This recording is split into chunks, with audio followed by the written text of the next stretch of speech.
All right, what's up, folks? Doing another live today. Going to be talking a little bit about NPV and OCV. Let's get this to where I can see your comments. Cool. All right, so OCV and NPV. OCV is opportunity cost. NPV is net present value. So opportunity cost value and net present value, and how you leverage these two in deal making, getting started from scratch in deal making. This relates a little bit to the video that I just did a bit ago. So in decision making, I think it's crucial that, especially when it comes to time, and I want to talk a lot about investing, where to invest your time when it comes to getting started in deal making. But obviously, when it comes to money, that's what most of us think about. I was one of those kids that saved when I was a little kid. Was happy to make a little bit of money on something. My friends and cousins, they would be quick to go and buy candy, and I would rather just save the money. And one of the little experiments that was done that is talked a lot about is the marshmallow experiment. And it has these kids. It basically says that if that can have a marshmallow right now and they can eat it if they want, but if they wait and don't eat it, and the time frame may have been 20 minutes, whatever, then somebody's going to come back and bring them another marshmallow. Then they get to have two marshmallows. And they followed these kids into the future. And as they got older, there was a huge contrast. The kids that didn't eat the marshmallow and waited were just a lot more successful, had more money, all that. The kids who wanted the instant gratification, they weren't as successful.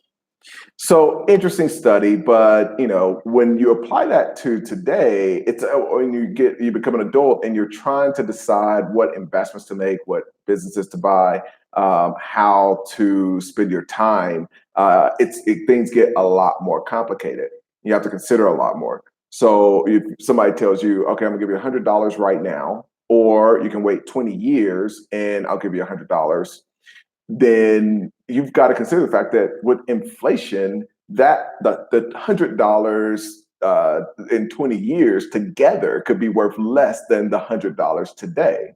So if somebody's like, okay, if you don't spend this $100 and you wait and you can't invest, you can't do anything with it, then in 20 years I'm going to give you another $100. That may be a bad deal, even with them giving you an additional $100. So this is where it gets really complicated, is you've got to look out into the future and figure out what's going to be valuable. So when, and this relates to the previous video, when I'm talking about, when you play dumb games, you get dumb prizes. This is trying to look out into the future and figure out what's going to be valuable 20 years from now. And so it's one of the reasons that I want to be very careful about where I spend my time and where I build my skill sets. Because if I don't think that a skill set is going to be valuable 20 years from now, then I don't want to spend my time on that. If I think that one skill set is going to be a lot more valuable 20 years from now than a different skill set, I don't want to spend my time learning the skill set that's going to be worth less. I want to spend my time figuring out, okay, what are the things that I feel like in 20 years are going to be worth a lot of money or a lot more, and then I want to spend my time gaining those skills.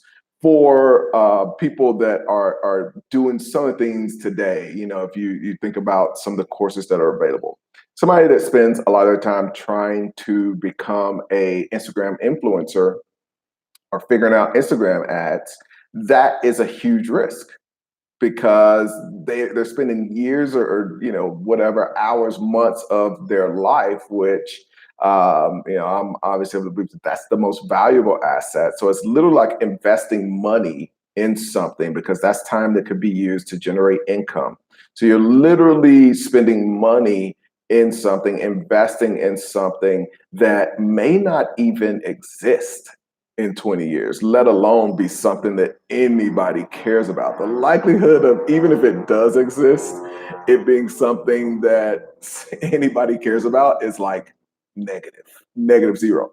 And so to say, man, hustle, hustle, hustle, spend a lot of time on that is it's just a very huge risk. I don't think that opportunity cost is necessarily worth it. I'm somebody that remembers MySpace being very cool. Like MySpace was the coolest thing ever.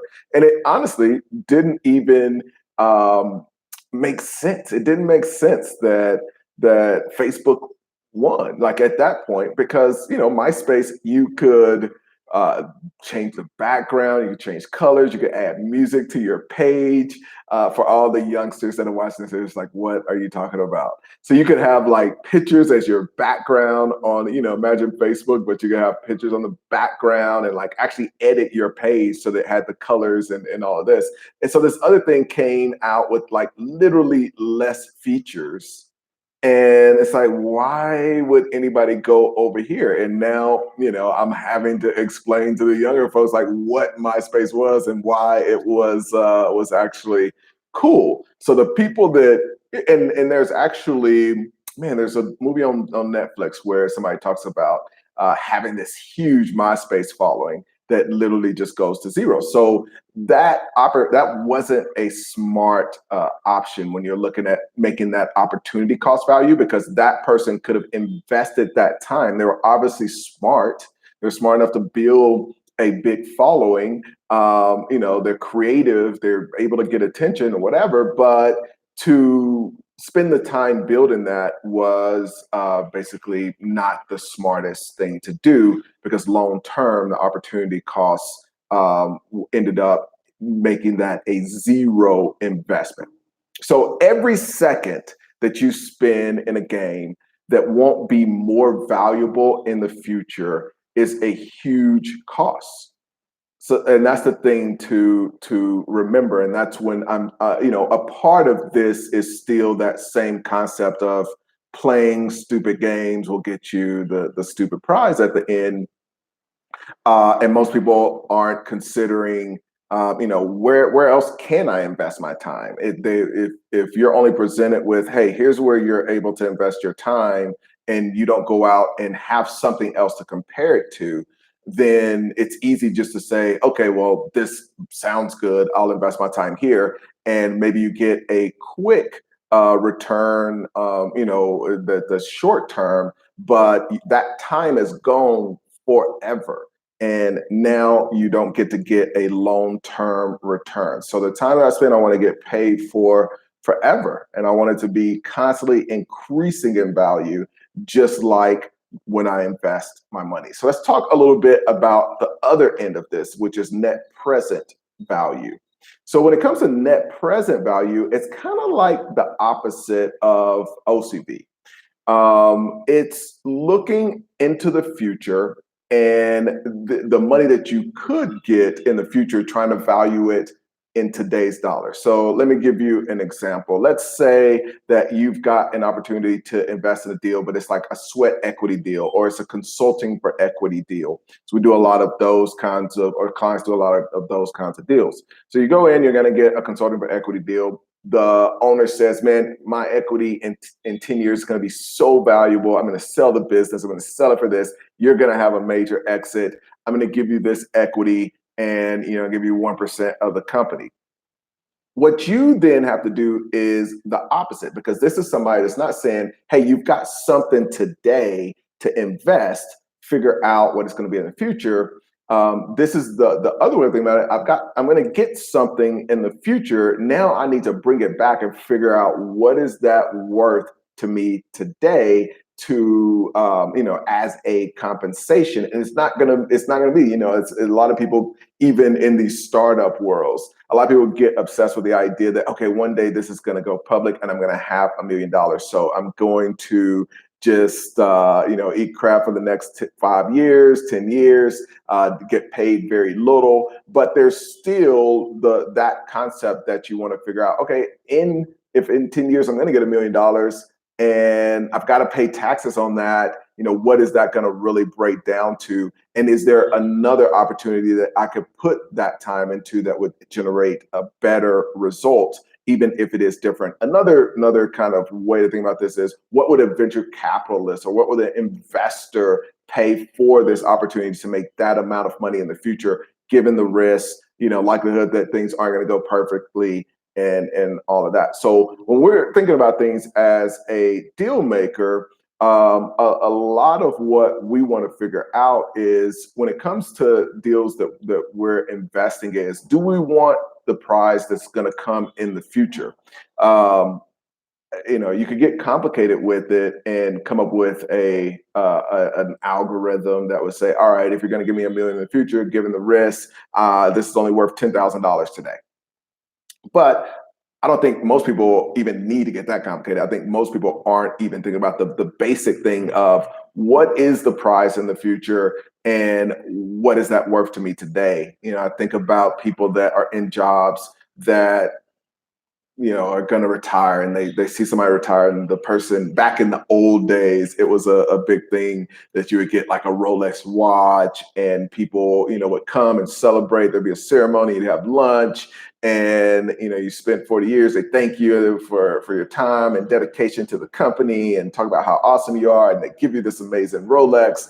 And all the other people that watched this, that was a very big deal 50, 60 years ago. And they're like, man, one day, 20 years from now, I'm going to be retiring. I'll be able to do whatever I want, and I'm going to get this Rolex and all of that. And so a lot of them didn't think about the fact that, do I even want this prize? Like, is that worth me putting in the 20 years and working backwards to say, I get this Rolex watch, like what do I want out of this prize? And part of figuring out if you want a prize or not is being very, very specific about what it is that you're getting. It's funny, it reminds me of this movie Justin Timberlake was in, where it's called In Time. And I think most people don't think about investing their time because they can't see it. And this thing was basic. The concept of the movie was that you had an amount of time. It was on a watch. It showed you could buy time from other people. You could trade time, whatever, and be able to live longer. And I've always felt, it literally was like the currency, where you would sell some of your time, which is the most. It's such a great movie. I'm amazed that it didn't get more attention. And I was trying to remember the name of it, and saw that it's actually just up on YouTube, bootleg version that's had 7 million views. I don't know how that hasn't been taken down, but that's what popped up when I searched for it.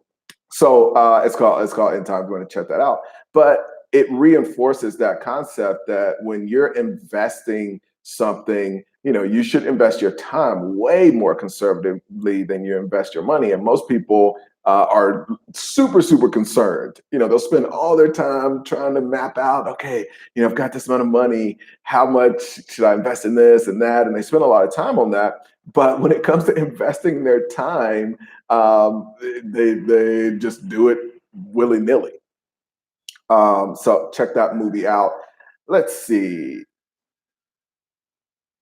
Curious if any of that's kind of just a follow-up to that concept of playing dumb games get you dumb prizes, that last video, which it's I think it just comes down to people not thinking about, not mapping out exactly what they want in the future, figuring out, okay, is what I'm doing right now long term? I think there are a lot of people doing activities that just aren't even going to exist in 20 years. And they're going to be experts at something that, the person that built the buggy wind whip business, and just as a startup, as cars were coming out, that was a terrible, terrible decision.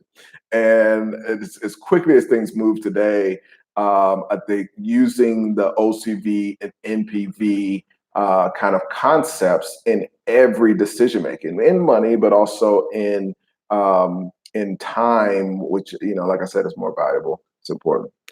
Let's see. Audrey says, I feel the same way about buying businesses, real estate. I think about the longevity of the asset when making decisions on what to buy. Exactly. So, we take that a step further and we want to consider that in the businesses themselves. Is this something that's going to be around? We don't want to buy MySpace when, Facebook is gonna be the killer. We don't want to do the Snapchat investment when Instagram is going to steal everything that they're doing and take those things. In today's world, things move very, very quickly. And like I said, I think that part is important, but I do think that it's much more important that in that way when it comes to your time. And that's what led me to that was, okay, when I'm thinking about businesses, I'm thinking about, okay, how is this business going to fit into a world 20 years from now? But when I'm thinking about my time, I'm investing in things that, may not get a great return 20 years from now. And that's when I got a lot more judicious about everything that I spend time on and, also just measuring the opportunity cost. So in that video, when I'm talking about not having, or being able to avoid people that are trying to get me into other businesses that just aren't as valuable as being an investor or being a deal maker. It's very easy for me to say no. So when I'm saying, for you guys, when you map out, okay, what are the rewards that people that play this game, what are the rewards that they're getting now, and then what kind of rewards are they going to get 20 years from now? It becomes very, very easy to say no to things and stay focused on the things that are going to get you the results that you want. Thanks so much for checking out the video. I am headed to a meeting. Hope everybody has a very productive day. Feel free to subscribe. Feel free to send any questions. Instagram is ace.chapman. And I try to reply to the comments here. I usually just do it via video rather than writing out a lot. All right. Have a great one, guys.